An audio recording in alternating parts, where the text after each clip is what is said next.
What is up guys, you know who it is, it's Chris. Welcome back to my reaction channel. Today we're gonna dive deep into history of American Mafia. The original video was made by Kings and Generals, so if you check out his channel, he makes a lot of history videos. Also, you know the drill.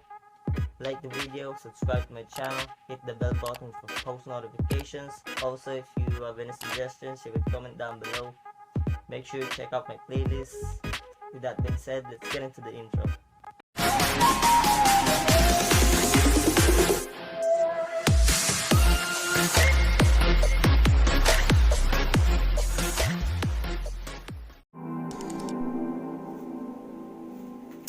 Yo, my eye, bro. I just woke June up. 30th, 1931.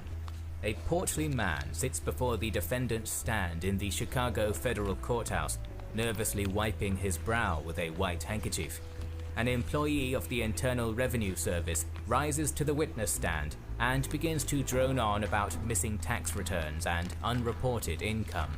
Without context, this scene appears to be about as mundane and boring as can be. However, millions more recognize this court proceeding for what it is: the technicality that allowed the United States justice system to finally catch the most notorious mobster of all time. Indeed, to many, the era of the speakeasy, the Tommy gun, and the illicit bootlegger need no introduction. But how did criminals like Al Capone grow so powerful? Welcome to the latest video in our series on organized crime, where we will explore the origins of the American mobsters and explain how the era of prohibition allowed them to become some of the most powerful criminals in world history. Today's video is sponsored by Babbel, the #1 language learning app in the world.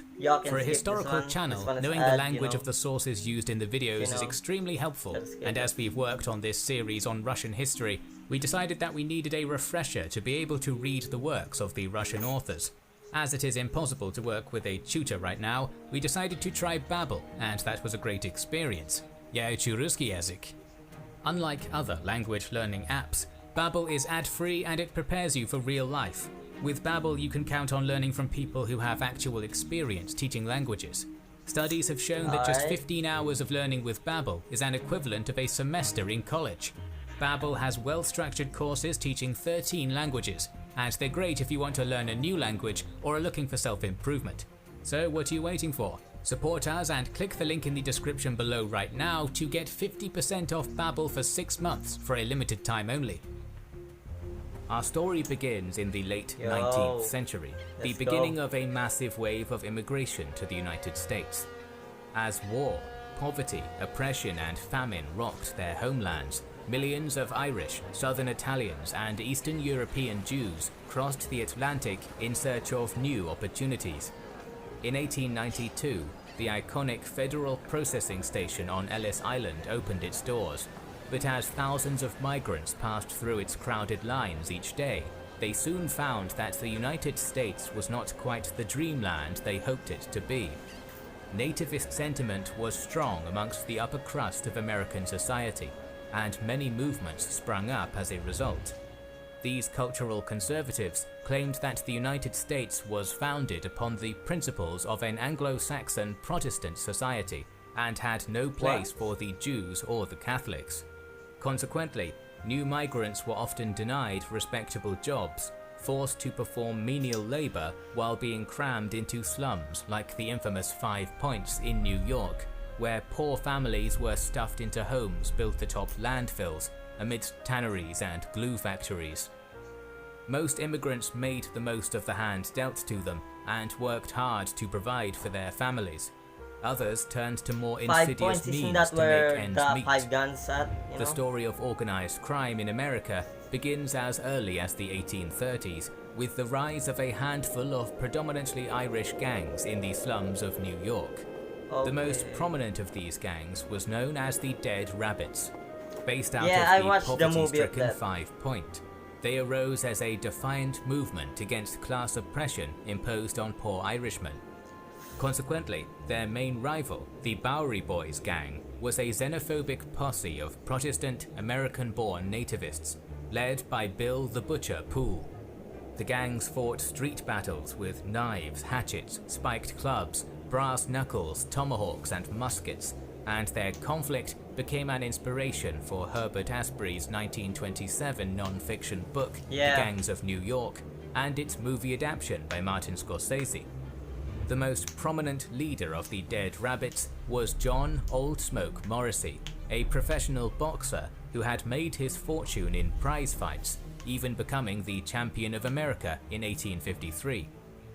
Morrissey soon took his violent lifestyle to the streets of Five Points, having his most bitter rival Bill Poole gunned down in a Broadway saloon in a morbid statement against anti-Irish activism.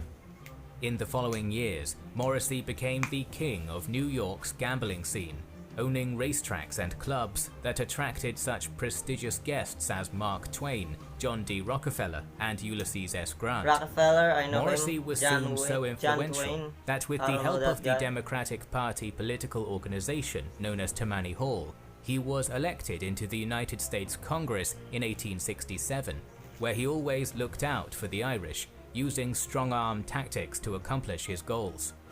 The story of his life left a dubious legacy. Felonious violence was a valid path to wealth for the disenfranchised immigrants. Throughout the 1880s and 1890s, new waves of Jewish and Italian migrants would arrive to carve a place for themselves in the streets of New York and beyond.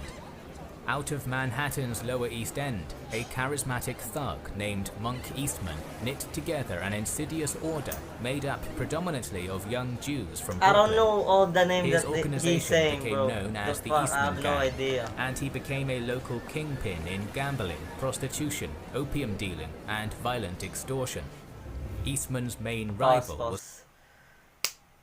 I've been quiet too much, bro. Like, I don't know the name that he's saying, you know. I don't know the names of that he's mentioning. Maybe because Al Capone was overrated, you know. He's like the one who's been portrayed as the king of the mob in media, you know. But there's a lot of gangs that I don't know. Was Paolo Antonio Vaccarelli, better known by his Americanized name, Paul Kelly. Styling himself as a sophisticated gentleman, Kelly made a name as a dexterous flyweight boxer, riding the fame of his victories in the ring to open up several brothels and clubs. He eventually cobbled together the largest and most vicious Italian mob in New York.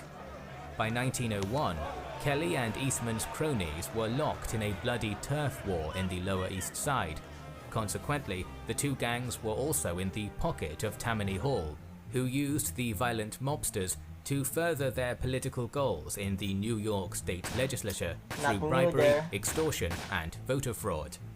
In order to enforce a peace between the two, Tammany Hall organized a boxing match between Kelly and Eastman to determine the fate of their gang war. The two mob bosses beat each other bloody for 2 hours, but the match ended in a draw and the war resumed. Not all the gangs in New York were started by impoverished laborers. Some had deep ties to well-established secret societies which had been formed in Italy decades earlier and carried over to the United States by its powerful criminals. Two of these groups were the Camorra and the infamous Cosa Nostra, whose rise to power in 19th century Sicily we have covered in a previous video. Meanwhile, Irish gangs held out against the Jewish and Italian advance. Morrissey's Dead Rabbit Society had long since been absorbed into the Five Points gang, but many Irish... Pause. You know, Cosa Nostra and Sicilian, bro, all of them are brutal. They're like the cartels back in the day. They like used to slit people's neck and then like get their tongue out of the neck. It was like a Italian necktie or something. It's named after that shit. But hey, brutal as hell, bro. I ain't gonna fuck with them. Irish factions that remained united to form the White Hand Gang, named in juxtaposition to the Italians, who practiced a form of extortionism known as Black Hand violence. It should be noted that not all these gangs were divided entirely on ethnic lines. For example, some Jews served under the Five Points Gang, while some Italians worked for the Eastmen. Plenty of Irish, alongside Poles, Slovaks, and other marginalized immigrant communities, were present in all gangs. At the turn of the century, the foundations had been laid for an era of lawlessness in the heart of the United States. But it would be 2 decades later that a certain constitutional amendment would pass, allowing the mobsters of America to explode in prominence and initiating an age of criminal kings who ruled by right of barley, hops, and rye. Dating back to the colonial era, America was a nation that loved its liquor. In lieu of access to clean water and unable to afford tea and coffee, the beverage of choice for the average Yankee was a nice cool tankard of beer.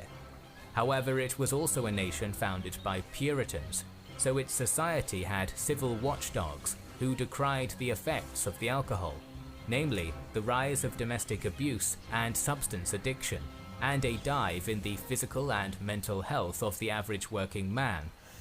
In 1873, a group of disgruntled wives who had long suffered at the hands of their drunk husbands formed a society known as the Women's Crusade, whose prayers and songs against excessive drinking rang out throughout the nation. Bro, the anti-alcohol sentiment grew in the... You know, I understand what they're fighting for, you know. I understand really. It's just that it's in the right place at the wrong time. Just the wrong time that they did that shit, and then the prohibition was passed on. Like, bro, they're like the trigger of it. Because there's this mayor or something, isn't that mayor guy or senator who passed the prohibition shit that prohibits drinking alcohol, and then in result it just creates more demand, you know, and they couldn't even control it because it's illegal, and they don't know how it got in there to begin with because it's illegal now. The following decades, as temperance movements soon evolved into the total prohibition of any and all alcoholic beverages. The leading organization in this was the Anti-Saloon League, whose relentless lobbying soon had turned most of the United States Congress to their side. By the winter of 1919, saloons, the Great War was over, Charlie Chaplin was rising in popularity, and lively jazz clubs rocked America. On paper, the economy was booming. However, the nation would soon be shaken to its core. The federal government, under pressure from anti-alcohol abolitionists, passed the 18th Amendment to the United States Constitution. That's a start. The era of alcoholic prohibition had begun. As saloons, taverns, and distilleries across the nation shut their doors, Puritans from coast to coast celebrated the beginning of a golden age of Christian righteousness and virtues. In reality, by taking drink out of the hands of legal businessmen, they had thrown it into the clutches of the shadowy gangs that had been developing in the country for nearly a century. Throughout the 1920s, almost every major city became the home of some form of criminal organization that supplied its population with alcohol in defiance of the law. The road to hell. Before long, America was full of illicit establishments known as speakeasies, in which bootleg alcohol flowed freely. Al Capone is one of the most recognizable names in American history, and his repeated presence in this video should surprise no one. Born in Manhattan in 1899 to a pair of poor Italian immigrants, he dropped out of school at 14 to join Paul Kelly's 5 Points gang, working as a bouncer in one of their saloons. At 18, he was savagely attacked by a knife-wielding patron in a dispute over a woman. The assault left the young gangster with 3 grotesque serrations on the left side of his face, which would give birth to his infamous nickname, Scarface. In 1919, he moved to Chicago, where he found work under the mob boss Johnny Torrio. Torrio soon retired and handed his criminal empire to Capone, which the young gangster proved to be exceptionally capable at running. By 1927, the portly mob boss was the undisputed king of the Windy City, having made a fortune of hundreds of underground breweries, distilleries, speakeasies, racetracks, and brothels he controlled across the entire greater Chicago area. His main rival was George "Bugs" Moran and his Irish Northsiders gang. Back east, a new generation of ambitious crime lords had emerged from the old gangs and divided New York amongst themselves. Arnold Rothstein's origin story was unlike most mobsters. The son of a businessman of high standing and the younger brother of a rabbi in training, the Jewish youth took a darker path than the rest of his family, delving into the world of gambling and blackmail. It was even alleged that he managed to fix the 1919 Baseball World Series between the Chicago Red Sox and Cincinnati Reds by bribing the Red Sox to throw the game. When Prohibition became law, Rothstein turned to illegal alcohol to make his fortune. By 1925, he was one of the most powerful crooks in the country, forging a criminal empire based out of Broadway and becoming the largest bootlegger in the nation. Ooh. Charles Lucky Luciano was born in 1897 in Palermo, Sicily, as the son of a poor sulfur miner. In 1906, his family emigrated to New York. As a teenager, Luciano fell in love with the 5 Points and came into the employ of a faction of the Cosa Nostra led by the ruthless Giuseppe Joe the Boss Masseria. Unlike other Italian-American gangs, the Sicilian Cosa Nostra was staunchly conservative, refusing to work with non-Italians and even reluctant to work with non-Sicilian Italians. So they're racist. This young Americanized Luciano was shocked when his old Sicilian-raised boss referred to his good friend Frank Costello as a dirty Calabrian. Ooh. Calabria was right next to Sicily, and anyway, they were both Americans now. Luciano soon began to dream of a new world order, where Jewish, Irish and Italian gangs alike could breach racial lines and work together, and enrich one another in defiance of the government. At the height of Prohibition, mobsters across the country were suddenly making exponentially more money than their predecessors. Before, the gangs had been limited to immigrant neighborhoods in poorer parts of cities, but Prohibition had transformed them into high-flying international businessmen. It now became commonplace for every major crook to hire lawyers, accountants, real estate investors, and shipping contractors. Bro. By the mid-20s, the most powerful of kingpins were spending the equivalent of $7 million modern US dollars a month on bribes alone. Still, they remained violent, merciless criminals, using brutal methods to maintain control over their territory. Before long, it became evident that those who lived by the Tommy gun would die by it. Even the most powerful of bosses were far from untouchable. In 1928, Rothstein was gunned down during a meeting at the luxurious Park Central Hotel over an unsettled gambling debt. In Chicago, the escalating war between Capone and Moran reached its crescendo on St. Valentine's Day of 1929, when 7 Northsiders were openly murdered. This brazen, borderline public execution shocked the American public, and although everyone knew the portly Scarface gangster was behind it, no court had enough evidence to convict him. In October of that same year, Luciano was ambushed and forced into a limousine, where he was beaten, stabbed, and strung up by his hands from a wooden beam in a storehouse. Despite all this, he lived, thus earning his moniker, Lucky. All these acts of violence quickly soured the public opinion of the booze runners who committed them.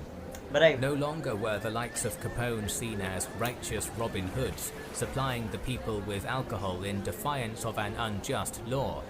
The veil was lifted, and everyone saw the gangsters for what they truly were. Crooks. Nevertheless, the power of the American mobster continued to grow. In 1931, Luciano murdered his boss Masseria and defected to the organization of his biggest rival, fellow Sicilian Salvatore Maranzano. Maranzano consolidated control over all the major Italian crime families in New York and declared himself capo di tutti capi, boss of all bosses. However, young Luciano was not content with second place, and that same year hired the brutal Irish hitman Vincent Mad Dog Cole to take out his new boss. With Maranzano out of the picture, Luciano became the most powerful mobster in the country, and finally ushered in his new world order, spearheading the formation of the Commission, a unification of all of America's major Italian crime families. For his efforts, Luciano came to be known as the father of organized crime in the United States, creating a confederation of Italian-American gangs across New York, Boston, Chicago, and Philadelphia, while also promoting open cooperation with Jewish and, to a lesser extent, Irish outfits as well. Despite moving away from the political conservatism of the old Cosa Nostra, the new American Mafia Confederation created cultural unity by following a strict set of rules that originated in its Sicilian heartland. This included the adoption of Cosa Nostra initiation rituals, hierarchical structure, and the famous policy of omerta, the code of silence.